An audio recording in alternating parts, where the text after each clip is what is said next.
What is up, my little Deinos? Vepsis here, your host of the Helsinki Dragons, and we are back for the UBL Season 4 Week 2 battle versus TheChoiceSpecs and his team being the Orlando Magikarps. Make sure to check him out, his YouTube channel will be down below in the description, and his roster you can see right above my facecam, as well as my own roster. After I made a few changes on it, I do plan to upload a separate video, which is ideally gonna go right before this one goes up.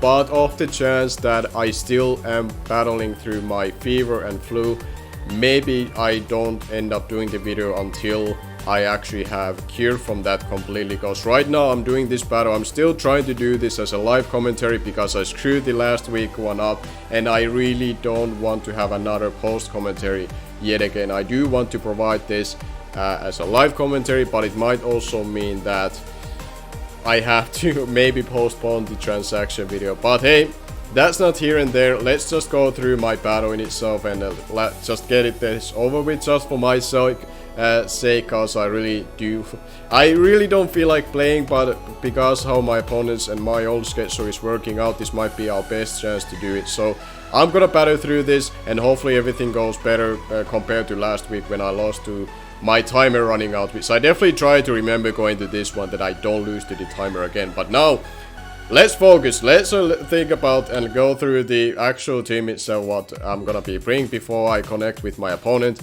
for the battle itself. So the first member of the team is going to be my Galarian Weezing, making its debut with Black Slug, neutralizing gas as its ability, and then we are running Strange Stream, Clear Smog, Toxic Spikes, and Pain Split. This is there to provide me Toxic Spike support for my team, as well as a pivot around his Dragon types and the Clefable in itself.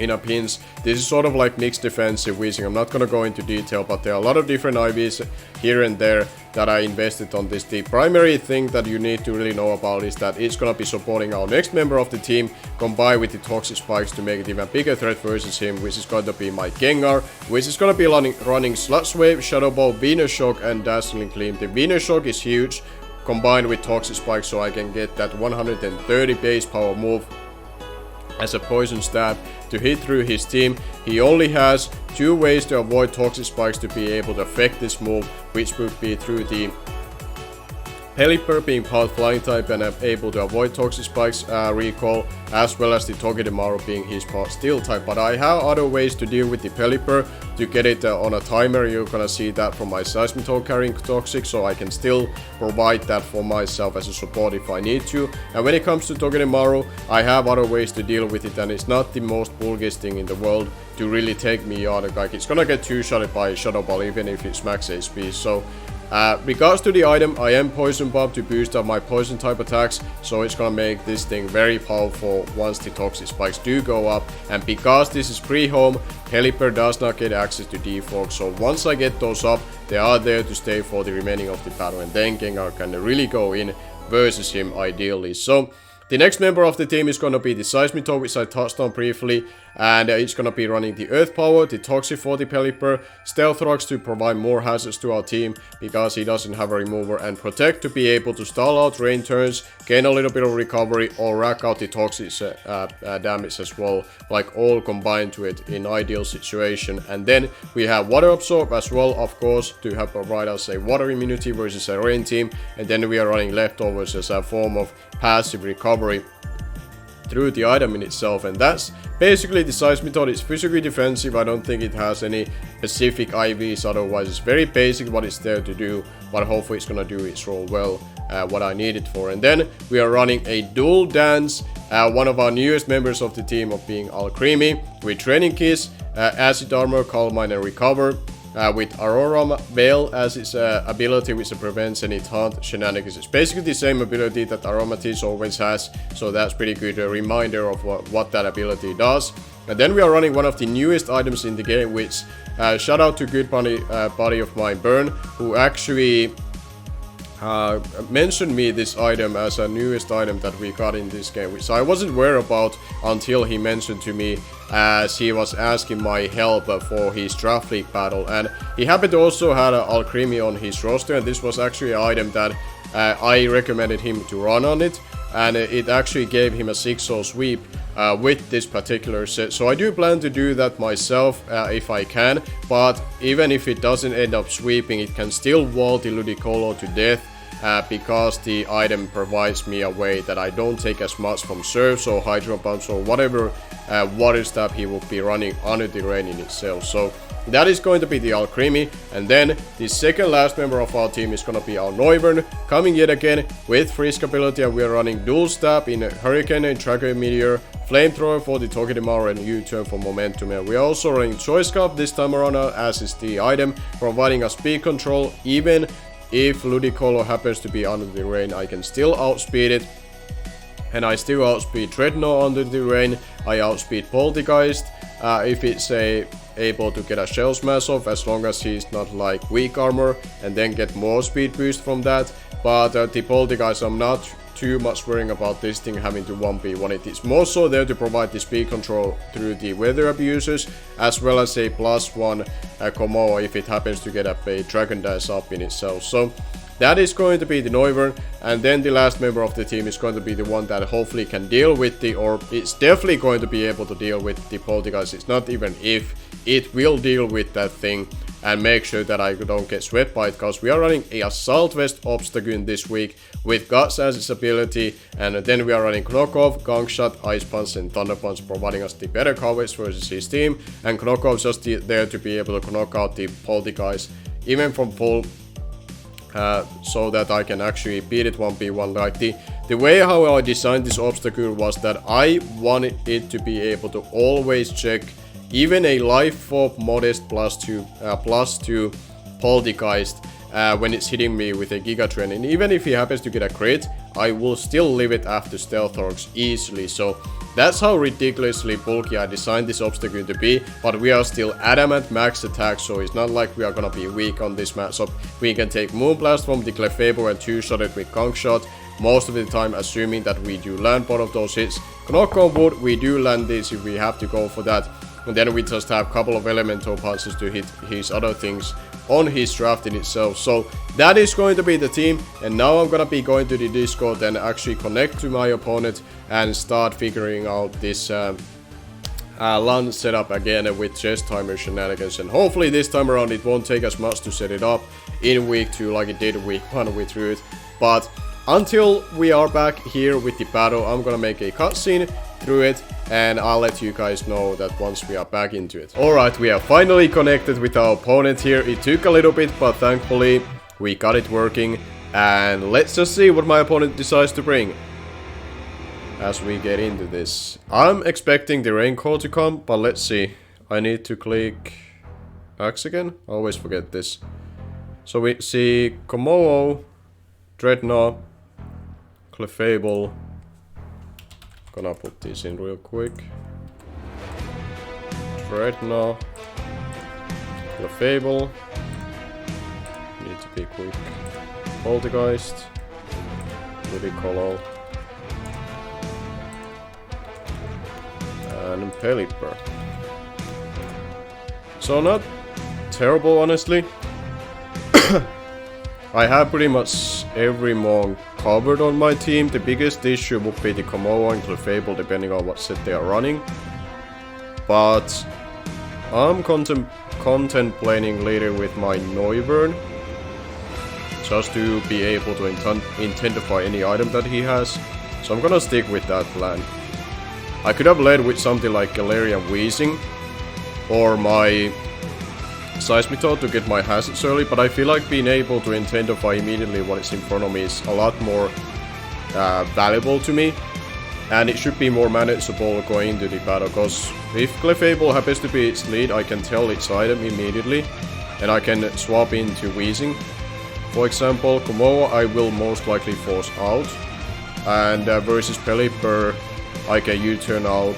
Versus Dreadnought I have Seismitoad in the back, so I feel like I can react into any of his potential leads pretty safely here, and just be able to intensify the item is honestly huge. Like I did the same thing like last week, and it's not going to be always Noivern lead for my behalf, but because I didn't design anything else to be like solid lead. Like yeah, he's gonna lead with the Clefable, so leading out with Wheezing immediately would have been better, but at least I get to know now what this thing item is.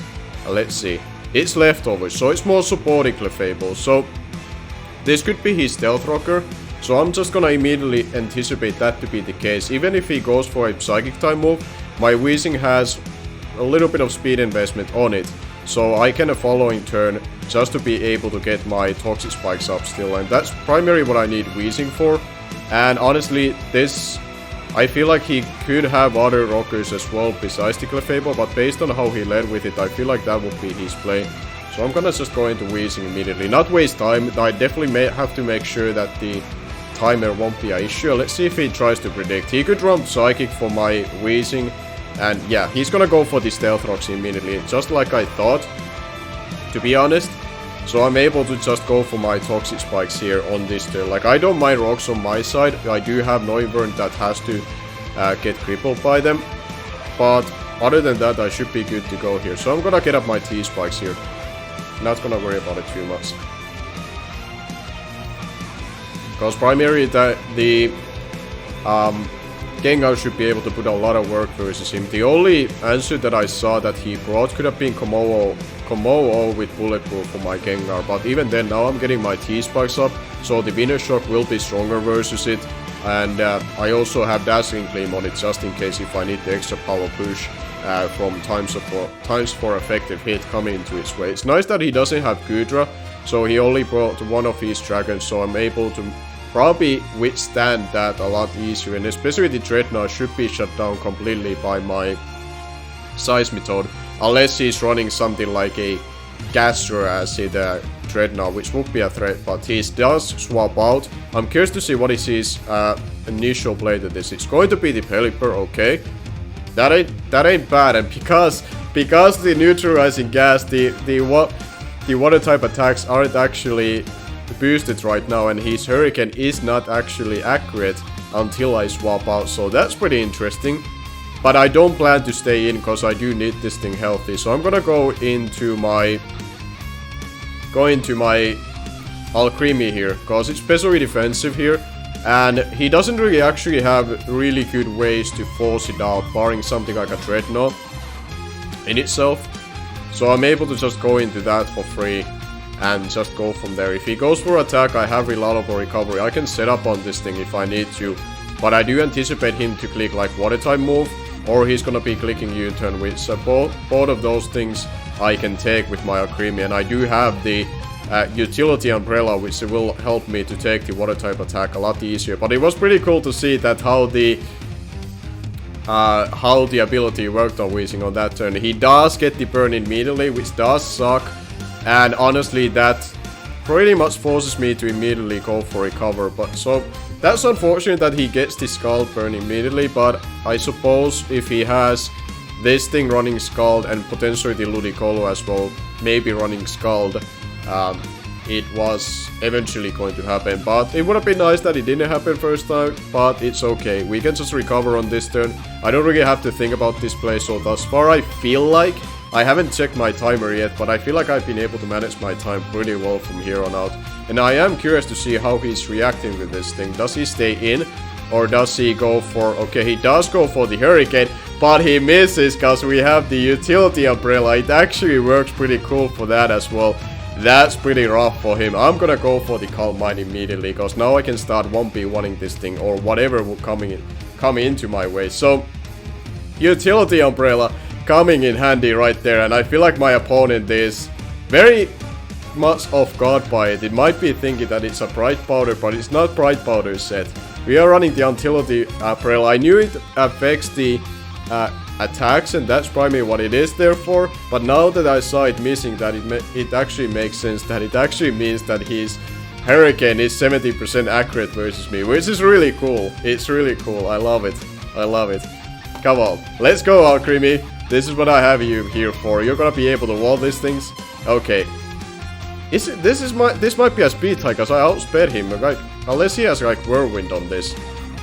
Is this a speed tie, or is he... Yeah, this is a speed tie versus him. Okay. So we have exactly the same speed. He might have put a little bit speed on it, making it a speed tie actually. So maybe I should have put a little bit more speed on my little cupcake, but hey, it doesn't hurt too much. He saw that I went for Calm Mind before he's able to U-turn out, but now the Dreadnought does come in. So here's the beautiful thing. I do force this thing to take the toxic now, and he's pretty much forced to attack me here.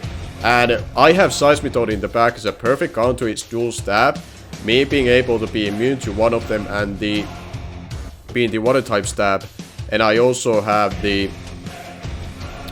I also happen to resist the rock type stab too, so I feel like my Seismitoad is the perfect counter to this thing. And this is nice that I'm able to bring it out right now, because this should give me the turn to get up both of my hazards up, and then we are in business, man. Like, I know I have rocks on my side that he was able to set up turn 1, but once I get my double hazards up, I am beating him in the hazard wall from here, and I do have good counters to him. Okay, he goes for this rod dance here, alright. Okay.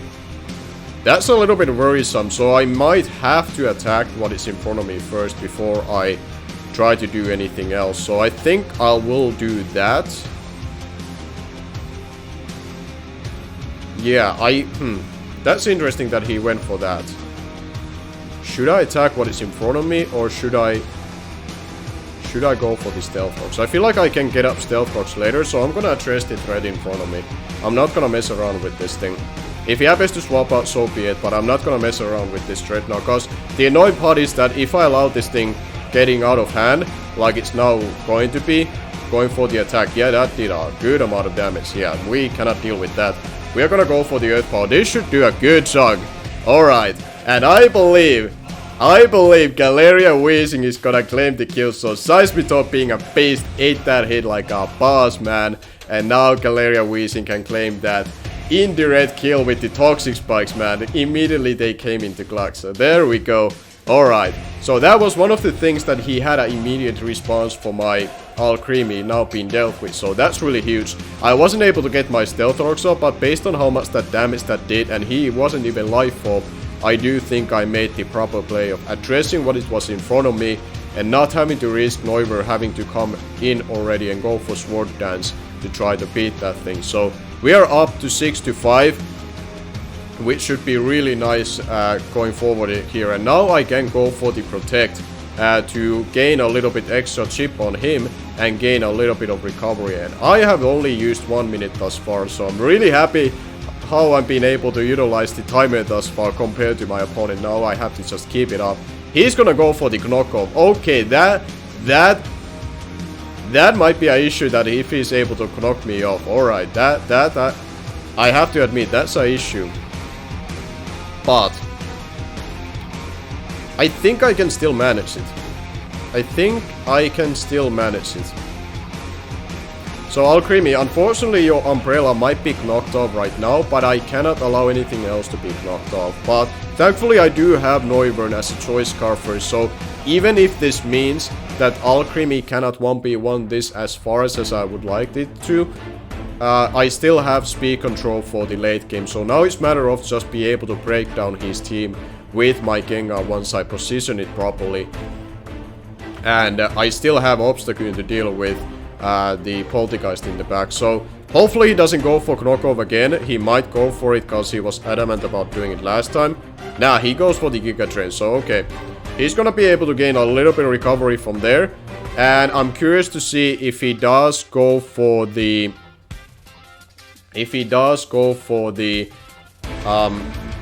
Giga Drain or Water Type move, or is he going to go for the knockoff as I throw my phone away, because it's not going to be vibrating and distracting me on this moment as I'm gonna be playing. So now I do go for the recover here. I think it's my best play to remain healthy as possible.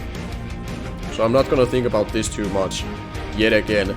And if he goes for the knockoff, he's going to be taking a lot of more residual damage himself. That's the thing, like if he chooses to go for knockoff right now, he's not gonna be doing too much damage to me. He's not gonna be able to gain health like he was able to do right now with Giga Drain. And he's gonna be racking up the Life Orb and Poison Recall more to himself than I actually take damage on this turn, ideally. So I am okay whatever he would be doing. And we should be in a solid spot. I think my opponent is already spending like a third of his timer thus far. So I am definitely upper hand this time around with the timer, which I'm happy about compared to the last week when that was literally the thing that I lost to. I was up 4-1 literally to the final turn of the battle, which was supposed to be the final turn. Okay, he does go for the Giga Drain again. We are able to live that hit. So now we do manage to go for the recover. But this is where the burn really sucks. So I'm supposed to be able to heal more health on this turn. But I can take this.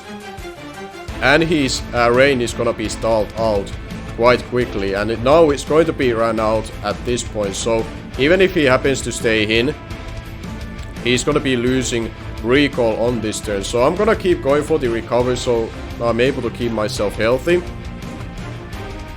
Because again, I might lose my umbrella eventually once he decides to go for the knockoff. I'm not sure if he's aware of this item being the issue that he missed earlier. He might still think that I'm Bright Powder, and if he thinks that I only have Bright Powder, maybe he doesn't prioritize to knock me off from it. Because he has been able to land his moves thus far, besides the Hurricane with the Pelipper. So this is where the knowledge of my opponents about the newest items comes in play, and even the lack of knowledge, if he does prioritize to get rid of it, to be able to tell that what I'm holding. But thus far, as long as he doesn't knock me off, I'm in a really good shape with this thing. If he does knock me off, it's a shame once the rain goes up, but I do have my speed control. I do have my assault vest obstacle as well. But now I'm curious to see how he reacts. Yeah, he wants the rain back up with this thing. So what is basically going to happen right now, that it is going to be that I'm going to recover right now. And I think I do go for the Calm Mind, because I don't think he has many threats that can force me out on this particular turn.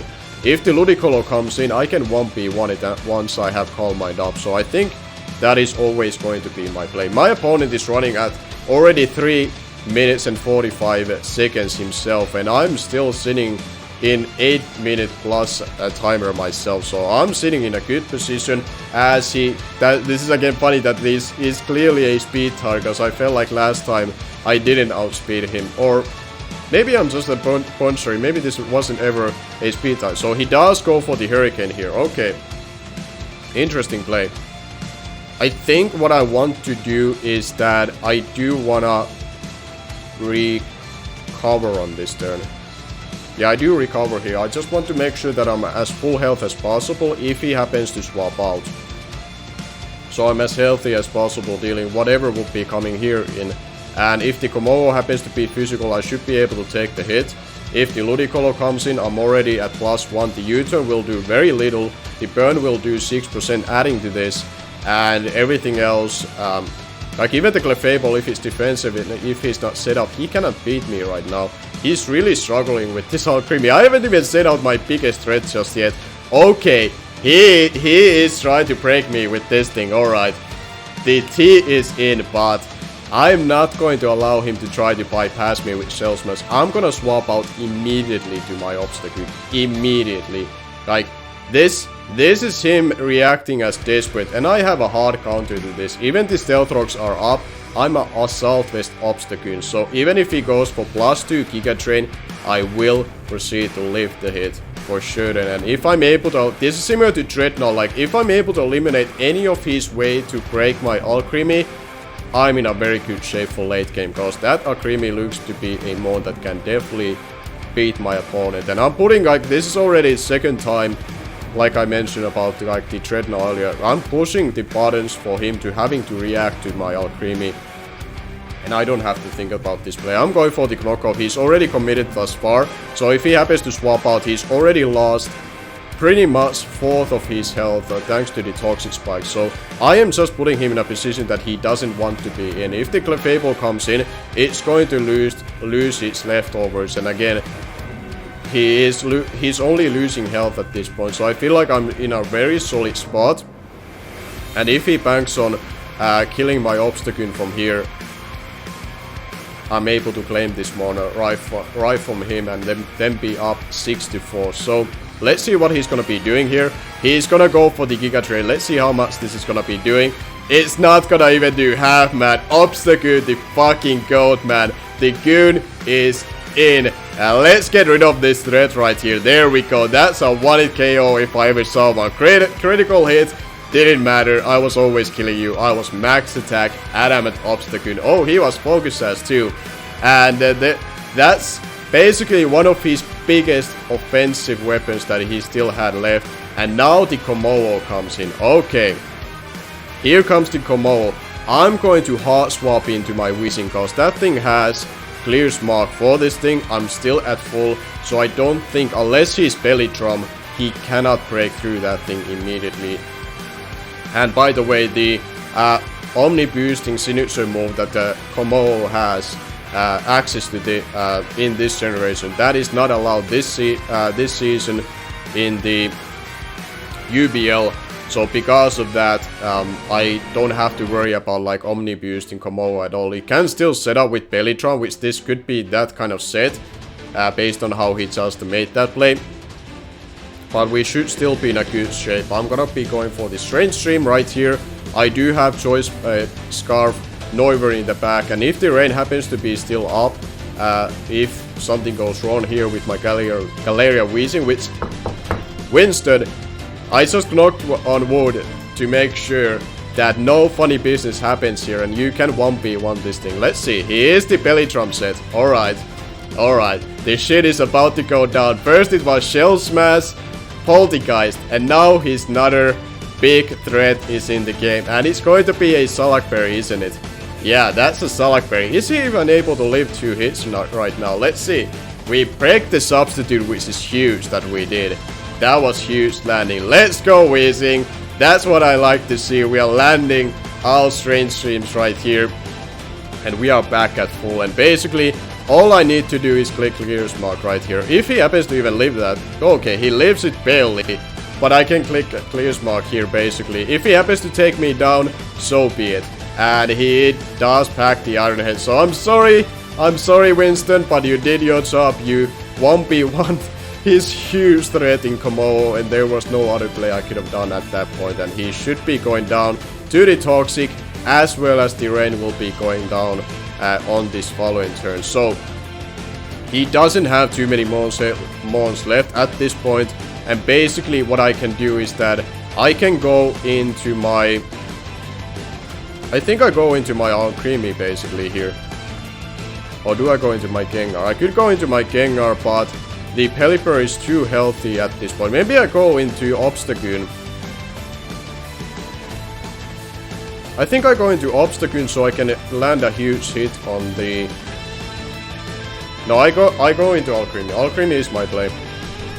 I could have gone into Obstagoon to get a huge Thunder Punch off, but if I'm able to position my Alcremie before the Ludicolo comes out and I get up a Calm Mind, I can win straight up with that mon as it is. The only worrisome that I would have to worry about the Clefable still would be somehow set up, but the fact that he already revealed to be Stealth Rocks with that thing, we should be still good to go. But here, as I thought, my other option would have been Thunder Punch in this Pelipper, but I think it's not necessarily something that I have to do on this particular turn to take that hit. So I'm gonna go for the Calm Mind immediately, because this covers the fact that once the Pelipper comes in, I can 1v1, not Pelipper, once the Ludicolo comes in, I can 1v1 it, because I do have now Training Case boost up by my Calm Mind, and I'm able to boost on my Spadef to ridiculous heights. He does have the knockoff and he does go for it, but if I'm able to go for it, now he's able to see that, aha,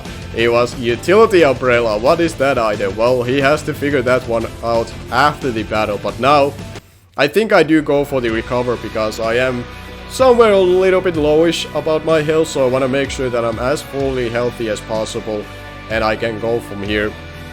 And after that I might just go for the Training Kiss, but he does go for the Hurricane here, and now I do go for the...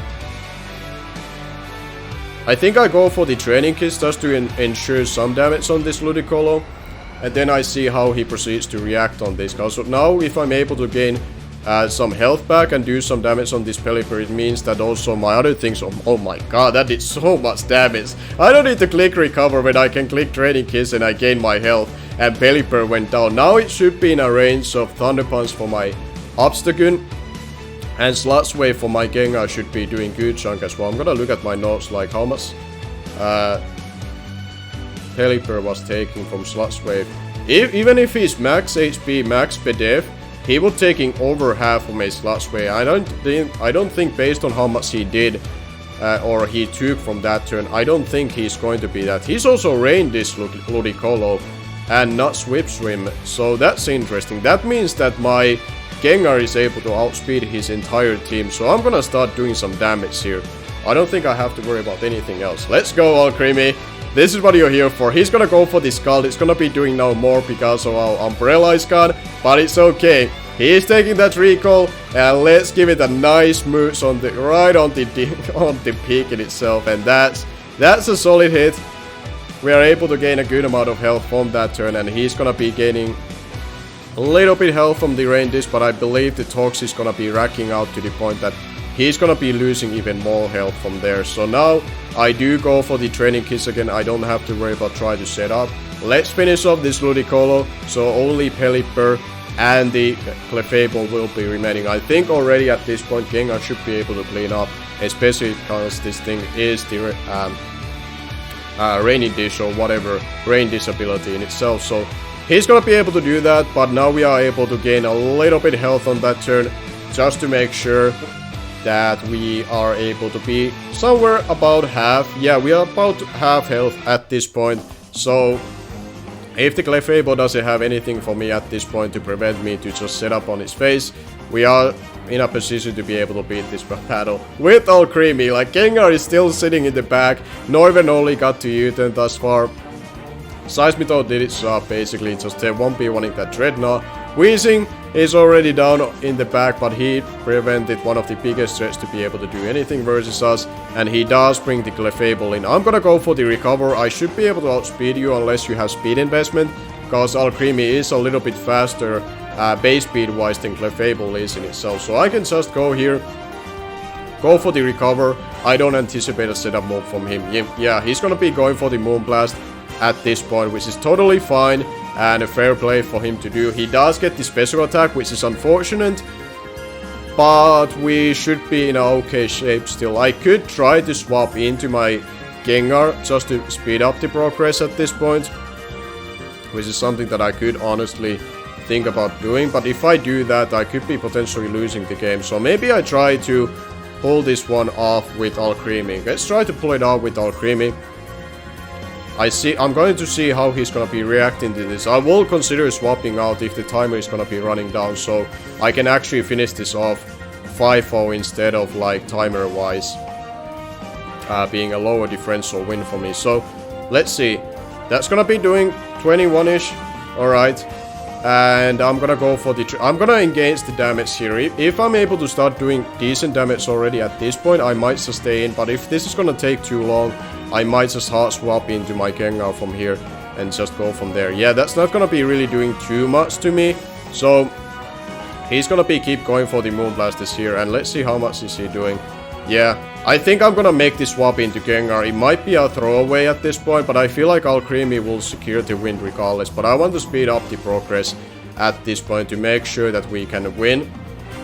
And I do believe the Pelipper should be going down to my Gengar in itself. So I'm gonna make the hard swap. Hopefully he doesn't see this coming, because honestly at this point he's kind of seen that I'm basically sitting here. So I'm gonna make the play just to speed up the progress. Go into my Gengar. Hopefully he doesn't bite me in the ass, as he does go for the Moonblast. Don't get a special attack drop, honestly. That would be really lovely, so I can finish this off a lot quicker. Nice. We can finish this game off in a very quickly timed fashion and make sure that our second week battle will not go to timer, so we can get showcase our Gengar here. I'm really happy. This is primarily what I wanted this team to work, that I get my Gengar in, and it's better late than ever to able to showcase that. And basically this should be ending in 2 turns, and that's kind of why I wanted to make this play, because Venus Shock will definitely kill this thing. If he swaps into the Pelipper, it should go combined damage of Venus Shock. Even though it's not poison, it should do enough to the point that Sludge Wave on a following turn will kick it off. So we are going for the Venus Shock. He didn't have Kebia Berry because we already saw the leftovers.